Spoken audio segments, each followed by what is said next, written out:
मैंने क्या कहा, कल हम कौन सा केस कर रहे थे?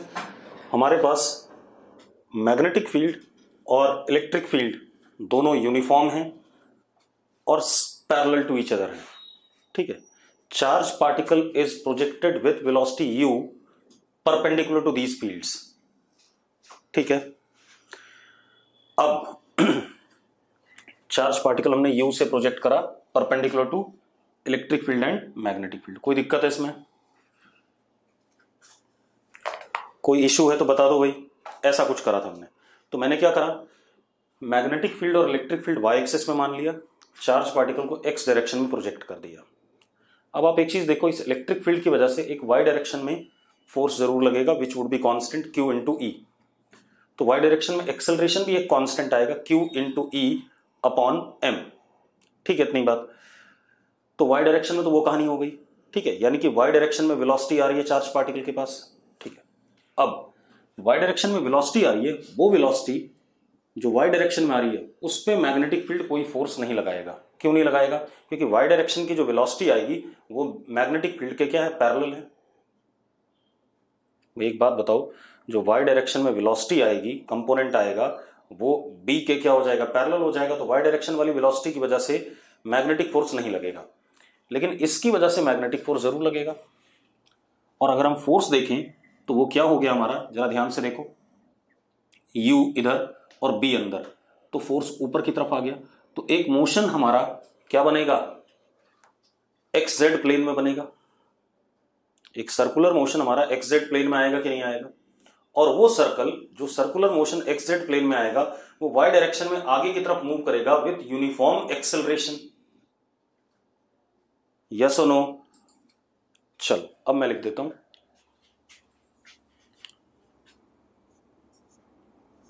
Due to E J cap constant force, electric force in y direction acts, that is QE J cap। करेगा कि नहीं करेगा? Electric force is QE J cap। Therefore y direction में एक्सेलरेशन हो गया QE अपॉन m। और भी component देखते हैं या नहीं? ठीक है। Velocity in y direction at any instant will be QE upon m into t, because this is constant, acceleration is constant, then UAM वाला फॉर्मूला, एंड y कोऑर्डिनेट किसी भी समय पे half QE upon m into T square. कोई दिक्कत है इसमें? कोई दिक्कत है तो बता दो भाई। है कोई इश्यू बेटा? क्योंकि जो मैग्नेटिक फोर्स है वो तो एक्स जेड प्लेन में है, उसका वाई डायरेक्शन से कोई लेना देना नहीं है। अब जरा देखो, एक मिनट ध्यान से।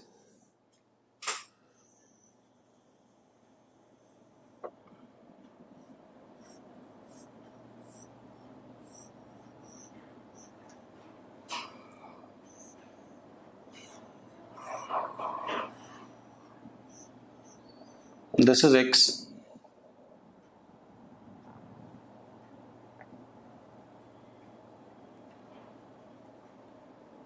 This is Z axis. अब अंदर की तरफ डी जे कैप, अंदर की तरफ ई जे कैप, टाइम जीरो पे पार्टिकल यहां पे था,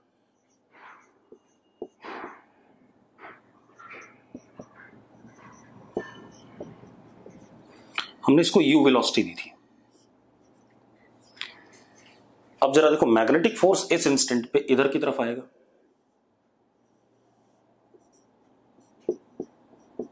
and magnetic force is perpendicular to u,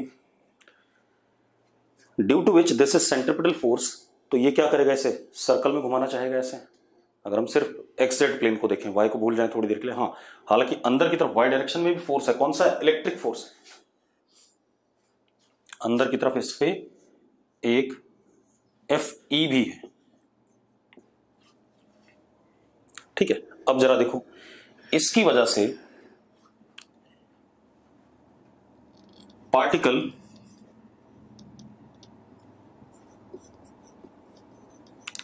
performs UCM in XZ plane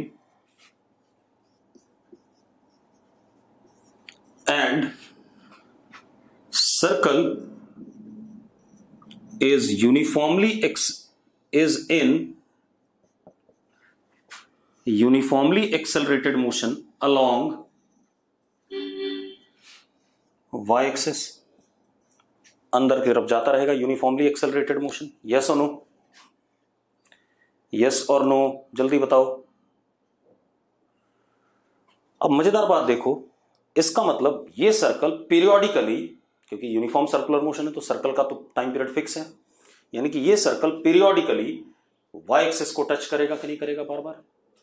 that is touches y axis periodically. ठीक है, तो हम इसको क्या कहेंगे कि ये भी एक हेलिक्स हो गया। सर्कल ऐसे आगे बढ़ा ऐसे अंदर की तरफ जा रहा है कि नहीं जा रहा है, ये भी क्या हो गया, हेलिक्स हो गया कि नहीं हो गया। यस और नो। लेकिन इसका जो पिच होगा वो यूनिफॉर्म नहीं होगा। जैसे पिछले वाले में पिच कांस्टेंट था, इसका पिच कांस्टेंट नहीं होगा। तो मैं क्या कहूंगा, मोशन इज हेलिकल विद, अभी पिच भी निकालेंगे, नॉन यूनिफॉर्म पिच। ठीक है, अब हम आगे बात करते हैं। अब आप ऐसे देखो, किसी समय पे यहां पहुंच गया, u का मैग्नीट्यूड नहीं चेंज होगा भाई, u का क्या चेंज होगा, सिर्फ डायरेक्शन, u का मैग्नीट्यूड चेंज होना ही नहीं है। तो यहां पहुंच गया तो ये एंगल हमारा हो गया theta, theta is omega into T. ठीक है, रेडियस कितना हो जाएगा ये भी आपको पता है, radius of this circle will be mu upon Q B. Time period is 2 pi m upon Q B and omega is Q B by M. कोई दिक्कत है इन सब चीजों में? कोई दिक्कत नहीं है। अब यहां पर देखो, ये u ऐसा होगा और एफ बी ऐसे होगा, और एक कंपोनेंट वेलोसिटी का अंदर भी होगा, कौन सा, वी वाई। तो अब हमारे पास यहां पर अगेन दो कंपोनेंट, एक आ गया ये वी एक्स, एक आ गया ये वी जेड, और वी वाई तो है ही हमारे पास, चलो लिख देते हैं। तो वी वाई हमने निकाल रखा है। ठीक है, अब हम आ जाए वी एक्स पे।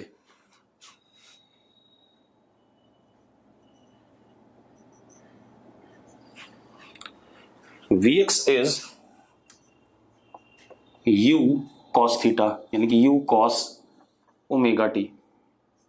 We Y is u sin theta, that is sin omega T, and V Z is sorry V X and V Z, और वी वाई ये रहा, है या नहीं, जल्दी बताओ भाई, जल्दी बताओ बेटा, बोलो। ठीक है, तो अब हमारे पास अगर मैं वेलोसिटी लिखना चाहूं तो v vector can be written as u cos omega T I cap plus V Y. V Y is what, Q E upon M into T J cap plus u sine omega T K cap. ये velocity आ गया। हाँ, यहां velocity जरूर बढ़ रही है, समय के साथ वेलोसिटी बढ़ रही है। हाँ, एक्स जेड प्लेन वाली कंपोनेंट नहीं बढ़ रहे हैं, एक्स और जेड वाले कंपोनेंट मिल करके तो यू ही आ रहे हैं, लेकिन जो वाई कंपोनेंट है वेलोसिटी का, वो इलेक्ट्रिक फील्ड की वजह से क्या कर रहा है, बढ़ रहा है कि नहीं बढ़ रहा हमेशा। अरे यस और नो। तो वेलोसिटी का मैग्नीट्यूड इस केस में बढ़ेगा। अरे मानते हो या नहीं मानते हो? ठीक है, अब आते हैं कोऑर्डिनेट्स पे। वाई कोऑर्डिनेट हमने निकाला हुआ है, X coordinate, what is X coordinate बेटा, आर साइन थीटा। तो X coordinate is mu upon Q B sine omega T, and what is Z coordinate? Z coordinate is r1 minus cos theta, तो that is mu upon Q B 1 minus cos omega T. ये आ गया भाई, ये आ गया कि नहीं आ गया हमारे पास? क्लियर है? अरे क्लियर है तो यस लिखो फटाफट जल्दी से। ठीक है, छवि को क्लियर है, तिशा को क्लियर है, दिग्विजय क्लियर। ठीक है, अब मेरी बात सुनो।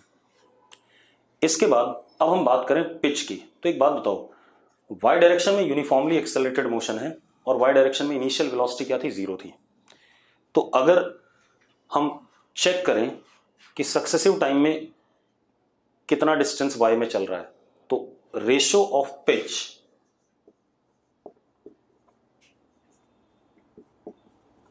In equal successive time intervals is 1:3:5:7:, dash dash dash. अरे यूएम में यही होता था, याद है? अगर इनिशियल वेलोसिटी 0 हो और एक्सेलरेशन कांस्टेंट हो तो पहले टाइम टी में जितना चला तो अगले सक्सेसिव टाइम में 3x चलता है, अगले में क्या चलता है? 5x चलता है, 7x चलता है। यस और नो? तो हम क्या लिख सकते हैं कि हेलिक्स तो है लेकिन कैसा? नॉन यूनिफॉर्म पिच का। तो आगे की तरफ थोड़ा लंबा चलेगा, तब टच करेगा वाई एक्सिस को। क्लियर है? क्लियर है भाई? क्लियर है तो यस लिख दो फटाफट। चलो, अब आता है हमारे पास केस 2 इलेक्ट्रोमैग्नेटिक फील्ड का। अब केस 2 पे आते हैं बेटा। केस 2 क्या है? केस 2 है electric and magnetic field are perpendicular to each other, E vector and B vector perpendicular to each other uniform. ठीक है, and charge particle is at rest. Charge particle is released from origin।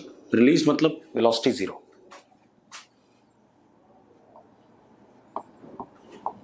बेटा बहुत सारे cases बन सकते हैं, मैं आपको 2-3 केसेस बताऊंगा, बाकी आपको जब सवाल आएंगे तब देखे जाएंगे, वरना तो खत्म ही नहीं होगा। तो E और B हमारे पास क्या है? परपेंडिकुलर हैं एक दूसरे के, और चार्ज पार्टिकल हमने ओरिजिन से रेस्ट पे छोड़ा। तो मैंने क्या करा? E वेक्टर ले लिया, E I cap, B vector ले लिया, बी जे कैप, ऐसा ले लिया मैंने। E vector is E I cap and B vector is क्या कहते हैं? B J cap. कोई दिक्कत है? परपेंडिकुलर हो गए? ठीक है, बना लेते हैं।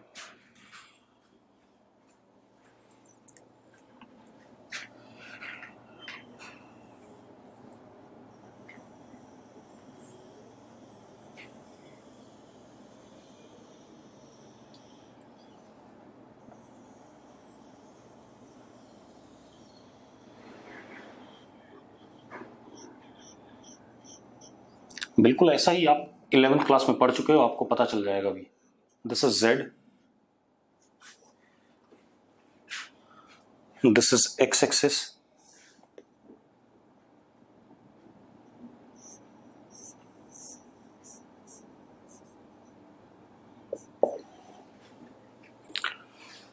अंदर की तरफ आयुष पूछ रहा मैग्नेटिक फील्ड कंजर्वेटिव होती क्या?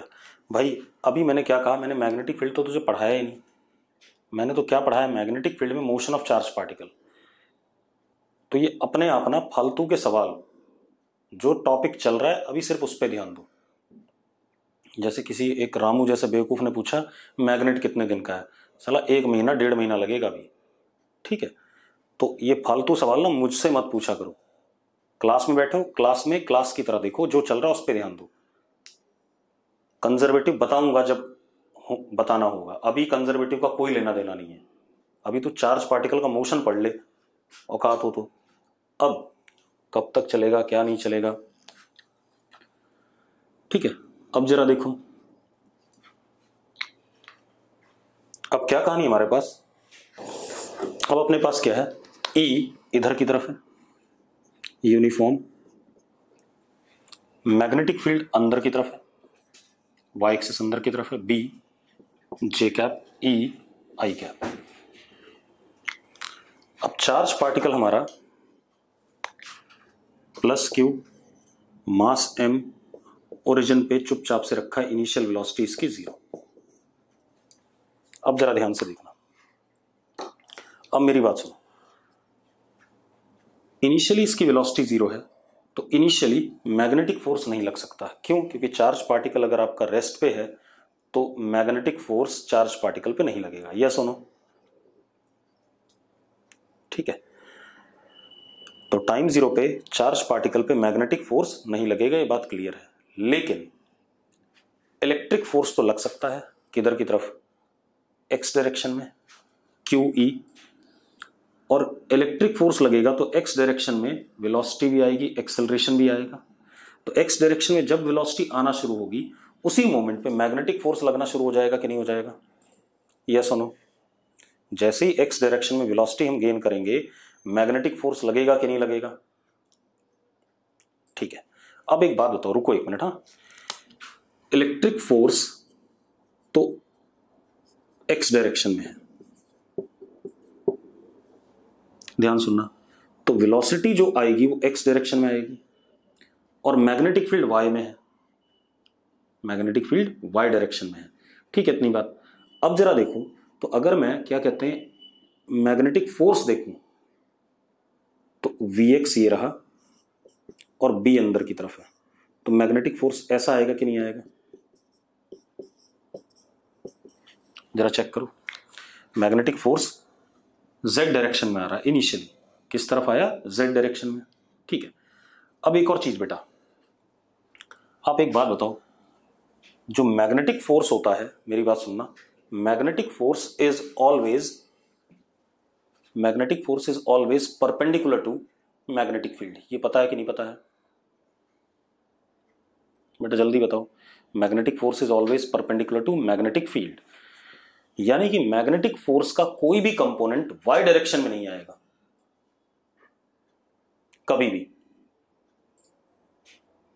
एक बात बताओ यार, मैं क्या कह रहा हूं, मैग्नेटिक फोर्स मैग्नेटिक फील्ड के परपेंडिकुलर होता है, तो मैग्नेटिक फोर्स का कोई भी कंपोनेंट किसी भी समय पे वाई डायरेक्शन में तो नहीं आएगा।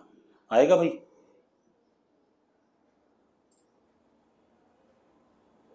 जल्दी बोलो।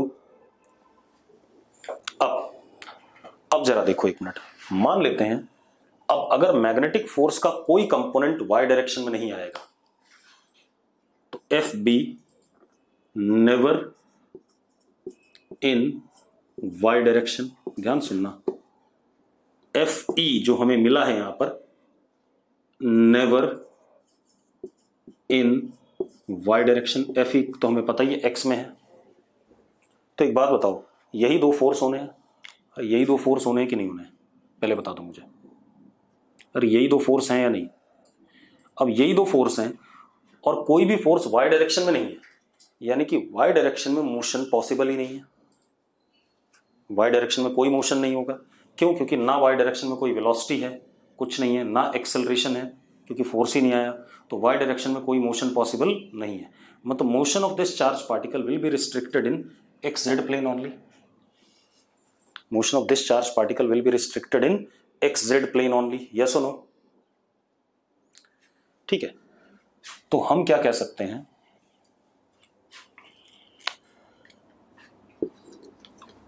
Motion of plus Q is in XZ plane only. अब अगर XZ प्लेन में है तो किसी मोमेंट पे चार्ज पार्टिकल की वेलोसिटी मैंने मान ली Vxi कैप प्लस Vz के कैप। मान सकता हूं या नहीं? जल्दी बताओ भाई। किसी मोमेंट पे मैंने मान लिया ऐसी कि दो कंपोनेंट हैं वेलोसिटी के, Vxi कैप और Vz के कैप। आयुष कोई दिक्कत हो तो अब बता दे इतने नाटक में, क्योंकि इतने में दिक्कत हो सकती है। बहुत सारे लोगों को क्लियर नहीं होता कि वाई डायरेक्शन में क्यों नहीं होगा मोशन। अब सुनो भाई, अब क्या कहानी हमारे पास, अब अपने पास क्या आ गया, एक्स जेड प्लेन में मोशन है, ठीक है, इतनी बात ये आ गया।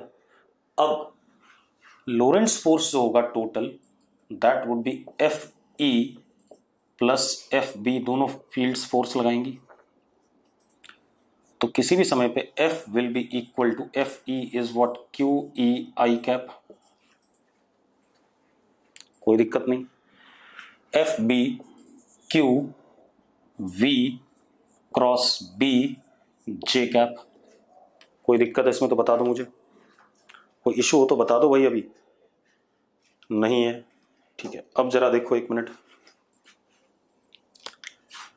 F vector is equal to Q E I cap plus Q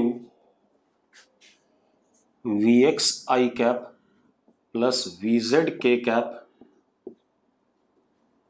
cross B J cap, ऐसा कुछ है।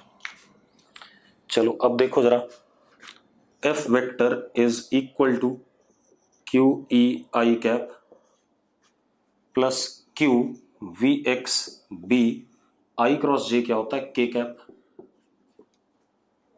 और plus Q V Z B K cross J, K cross J is minus I cap.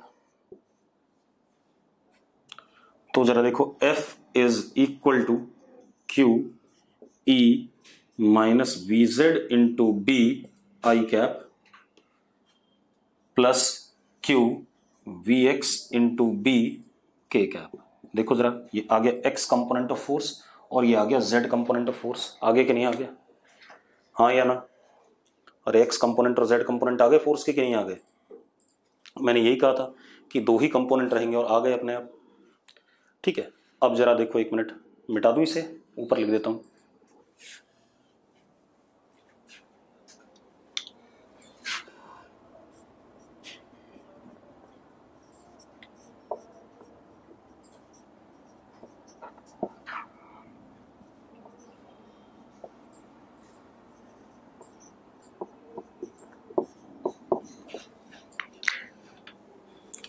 मगर आप इसको मजेदार तरीके से देखो तो शुरू में Vx और Vz दोनों जीरो थे, टाइम जीरो पे Vx और Vz दोनों जीरो थे, यस और नो, थोड़ा सा एनालाइज कर लेते हैं।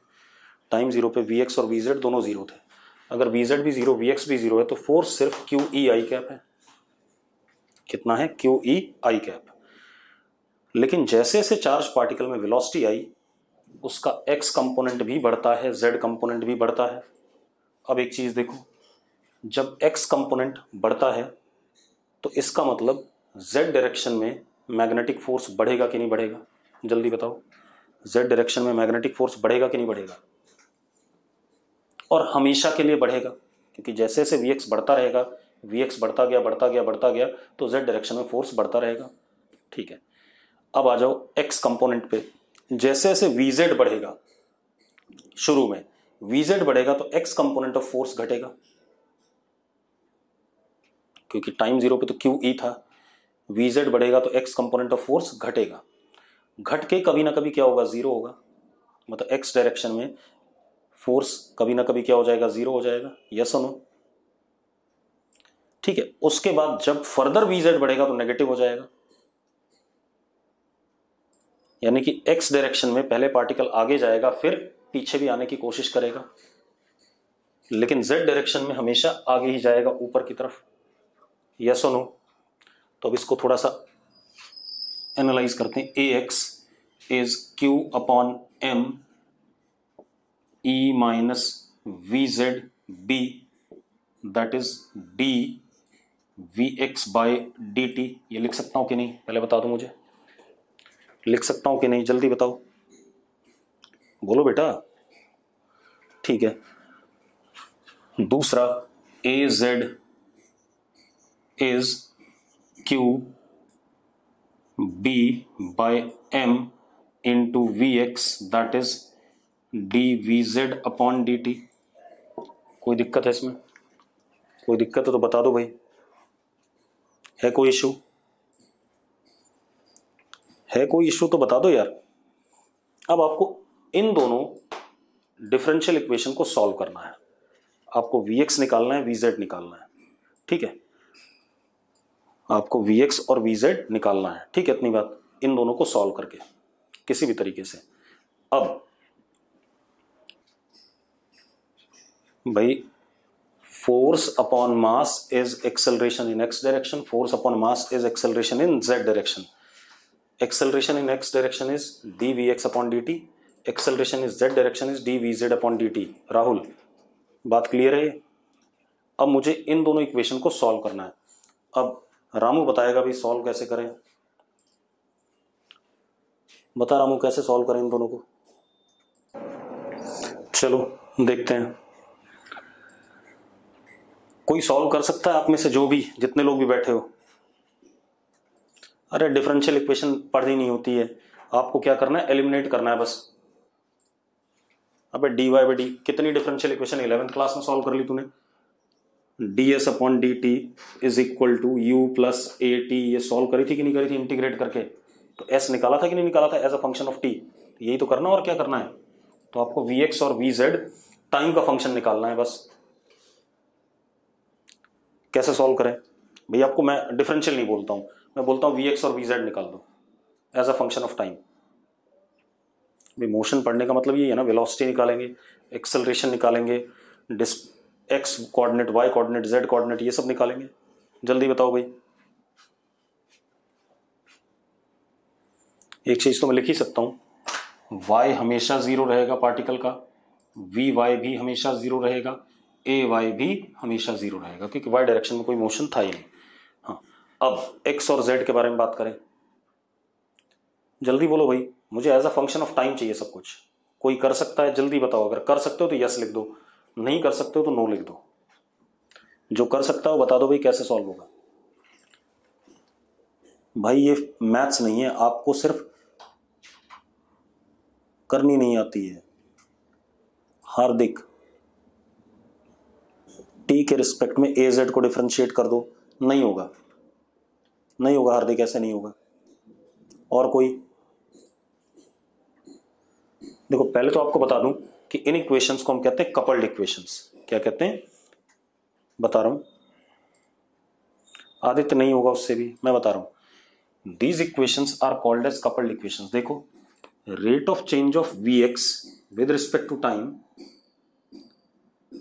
depends upon Vz and rate of change of Vz with respect to time depends upon Vx। मतलब क्या कहानी है, Vx का रेट ऑफ चेंज किस पे डिपेंड कर रहा है, Vz पे, और Vz का रेट ऑफ चेंज Vx पे डिपेंड कर रहा है। ऐसी इक्वेशन को हम कहते हैं कपल्ड इक्वेशन।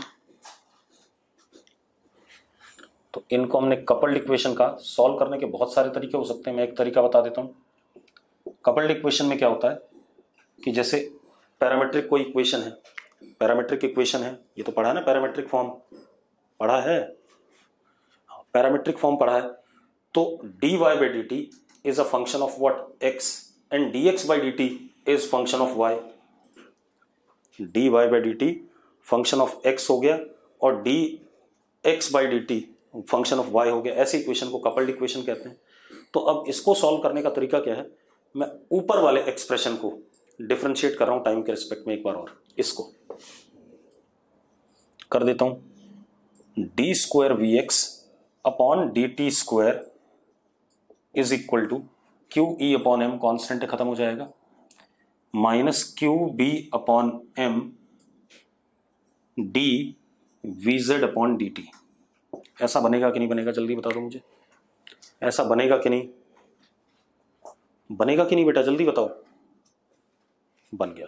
अब D V Z upon D T की वैल्यू वाली यहां डाल देते हैं, डाल दें तो देखो आपको कुछ बहुत सुंदर सी चीज मिलने वाली है। पूछूंगा मैं क्या मिल रहा है।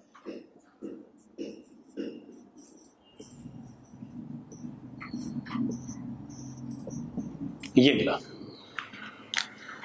ये मिला कि नहीं मिला भाई, जरा चेक करो। D V Z upon D T की वैल्यू ऊपर से डाल दी, Q B upon M into V X. ये मिला कि नहीं, मिल गया, मिल गया भाई, जल्दी बताओ। अब अब रामू बताएगा कि ये किस चीज की इक्वेशन है।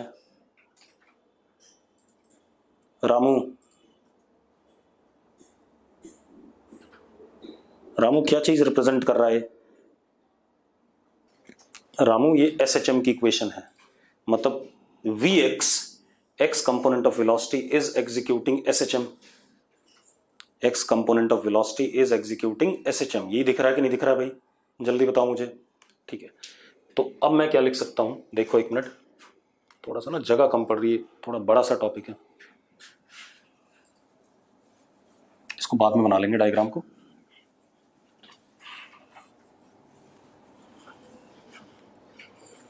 तो मैं क्या कह सकता हूं, Vx executes SHM with omega angular frequency उसकी QB/m।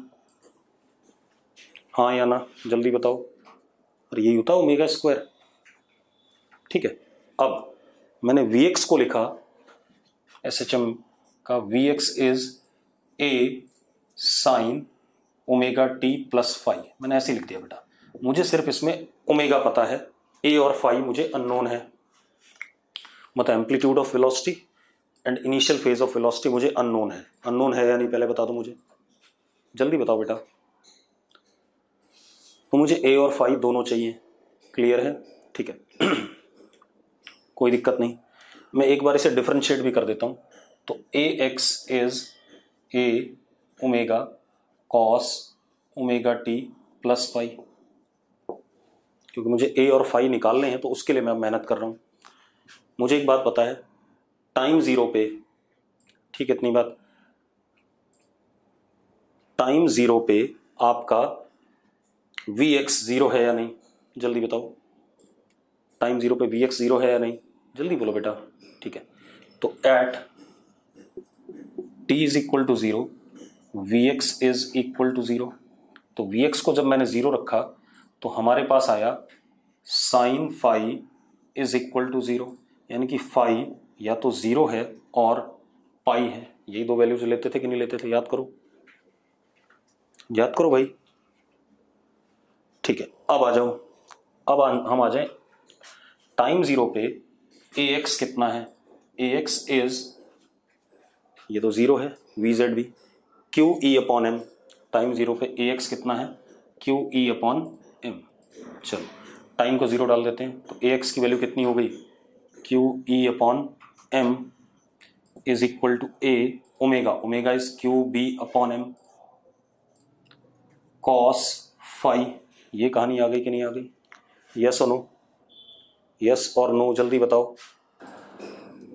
अब एम्पलीट्यूड नेगेटिव नहीं होता कभी भी, एम्पलीट्यूड तो एक मैग्नीट्यूड होता है।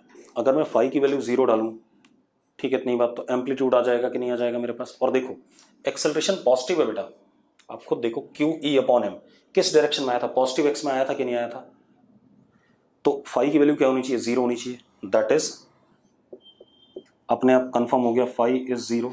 और फाई जीरो रखते ही हमारे पास ए आ गया E/b,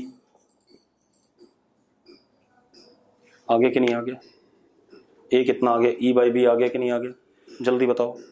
तो अब मुझे Vx पता चल गया, तो Vx कितना पता चल गया, देखो Vx is E/b sine omega T.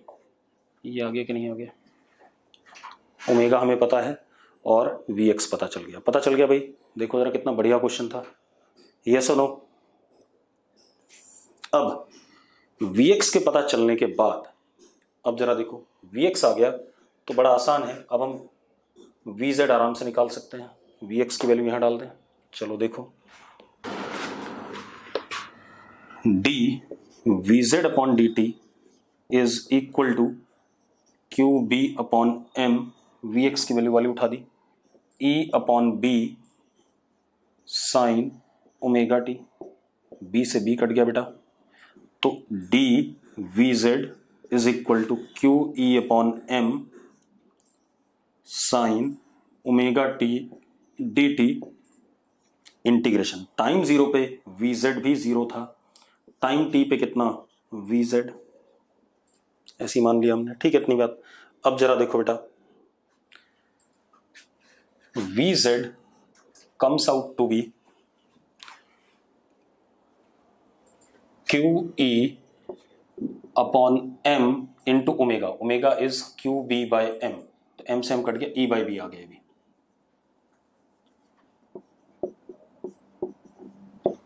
1 minus cos omega T, ये Vz आ गया. आगे भी Vz. यस और नो? जल्दी बोलो यार. भाई इंटीग्रेट करना था, कर सकते हो, तो इंटीग्रेट आपका चल ही रहा है चैप्टर. ठीक है, लिमिट डाल दी, ये आ गया. तो Vz और Vx आ गए. अब ज्यादा खेल नहीं रहा, Vz और Vx आ गए. ठीक है, अब एक काम करो, मिटा दूं ये सब.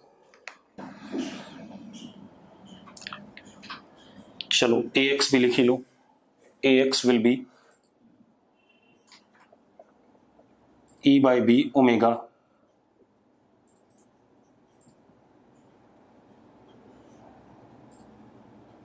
Omega is QB by M.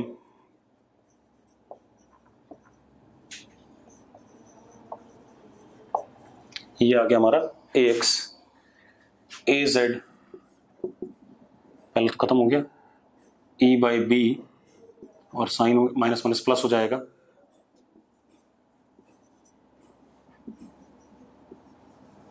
ये आ गया. ठीक है, ये एक्सेलेरेशंस आ गए z डायरेक्शन में और क्या कहते हैं x डायरेक्शन में. एक्सेलेरेशन तो दोनों कैसे चेक कर रहे हैं, z कंपोनेंट भी और x कंपोनेंट भी. ठीक है, इतनी बात. अब जरा देखो एक मिनट. अब हम आ जाए x कोऑर्डिनेट, y कोऑर्डिनेट और z कोऑर्डिनेट. y कोऑर्डिनेट तो जीरो, उसको तो भूल ही जाओ.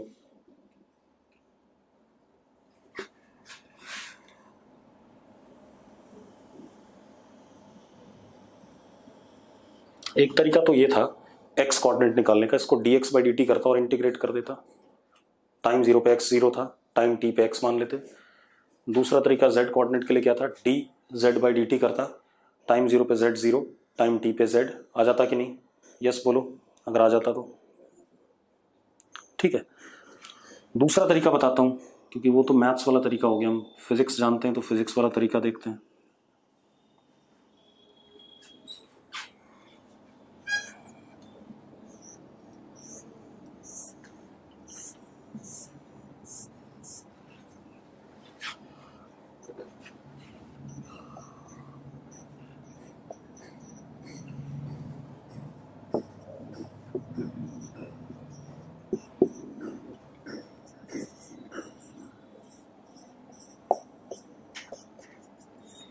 आप एक बात बताओ यार, जो Vx है वो SHM कर रहा है, टाइम जीरो पे यहां से स्टार्ट हुआ, आगे की तरफ है, तो SHM कर रहा तो पीरियोडिक मोशन है. तो after time one time period, that is 2 pi by omega, x component of velocity will be having same magnitude as well as same phase. ये बताओ मुझे. ठीक है, तो अब जरा देखो, x कंपोनेंट पहले बढ़ रहा है, किसी जगह पे जीरो हुआ और फिर नेगेटिव भी हो रहा है वेलोसिटी का. हाँ या ना? यस और no?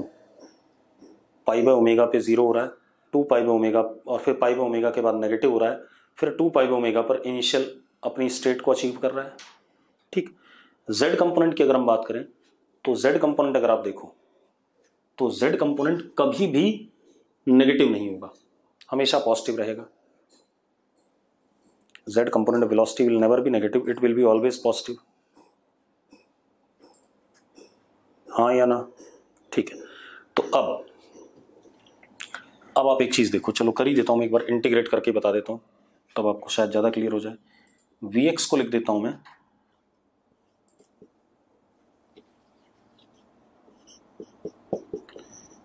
dx upon dt is equal to E by B sin omega t. That is dx is equal to E by B sin omega t dt integration. Time zero पे x zero था, time t पे x, तो x is equal to E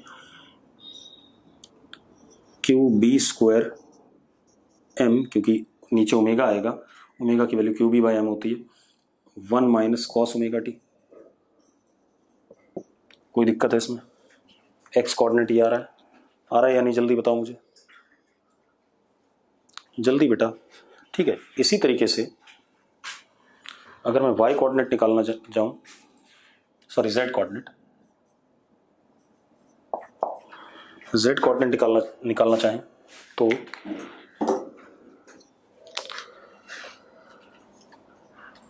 dz upon dt is e by B 1 minus cos omega t, लिख सकते हैं।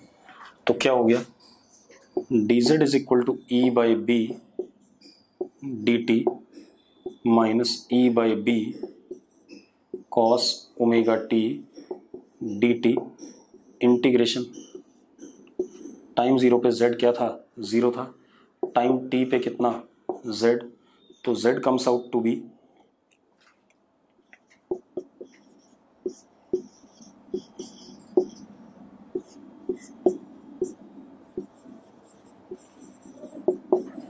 जरा देखो ये आएगा कि नहीं आएगा, चेक करो भाई फटाफट। गलती, रुक जाओ, गलत हो गया।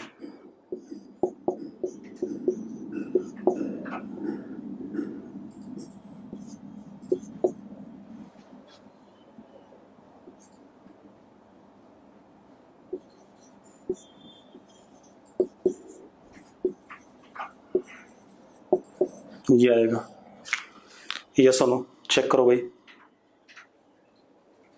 अरे चेक करो जल्दी से, यही आएगा। तो हमारे पास एक्स कोऑर्डिनेट भी आ गया और जेड कोऑर्डिनेट भी आ गया, लिख लिया हमने दोनों।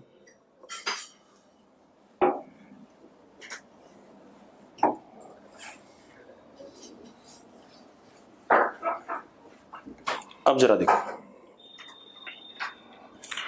एक्स कोऑर्डिनेट कि अगर मैं मैक्सिमम वैल्यू देखूं, एक्स कोऑर्डिनेट की मैक्सिमम वैल्यू तब होगी जब ये -1 होगा, यानी कि ओमेगा टी पाई के बराबर हो, ओमेगा टी क्या हो, पाई के बराबर। वो कब, जब वेलोसिटी क्या हो रही है, एक्स डायरेक्शन में 0 हो रही है पहली बार,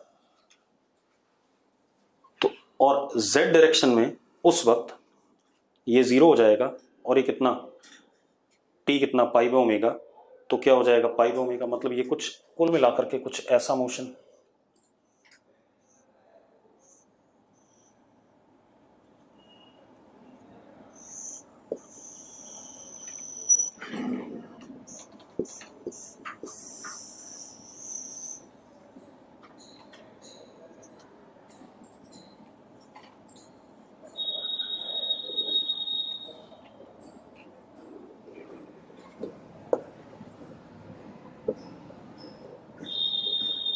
बता रहा हूं अभी कैसा मोशन, सारी बातें क्लियर हो जाएंगी।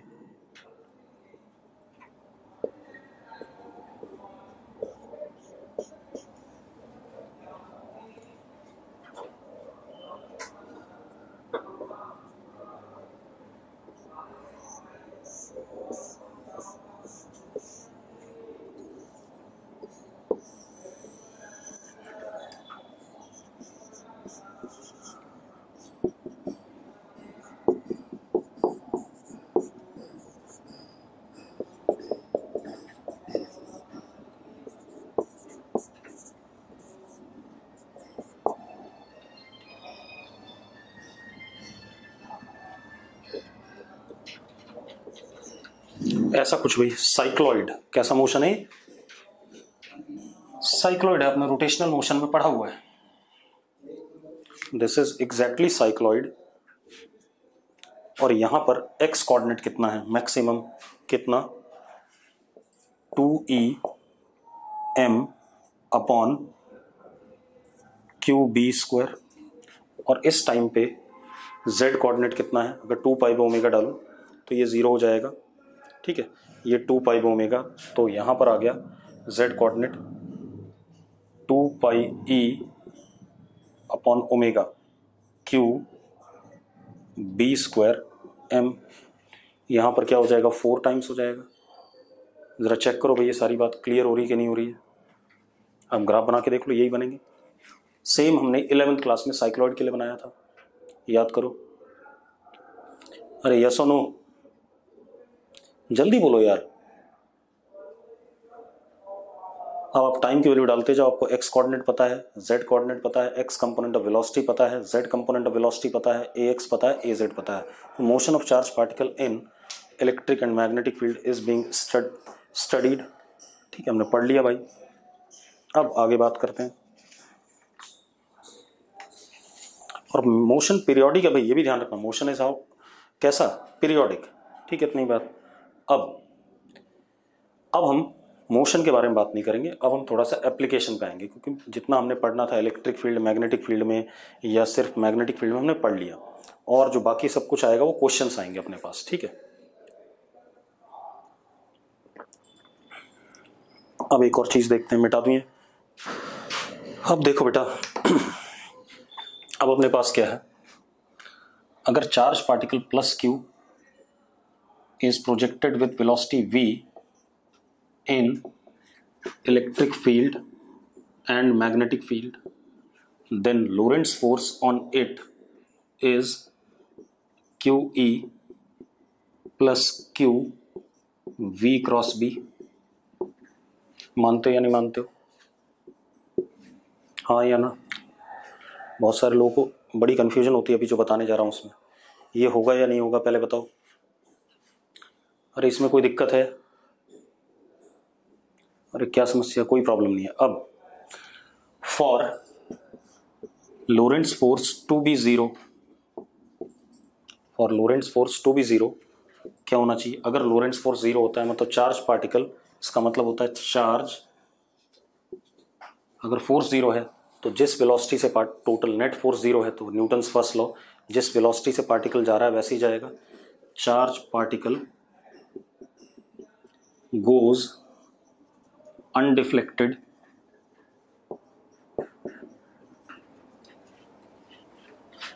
that is velocity now is what, constant।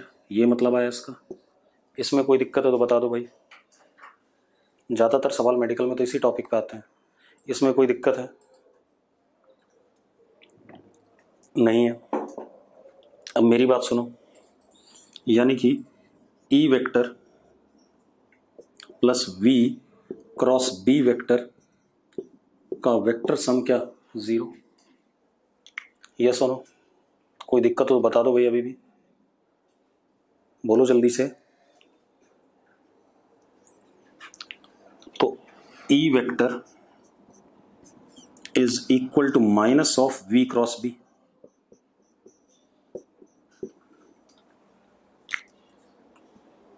E vector is minus of V cross B। यहां से बहुत सारी चीजें कंक्लूड होती हैं।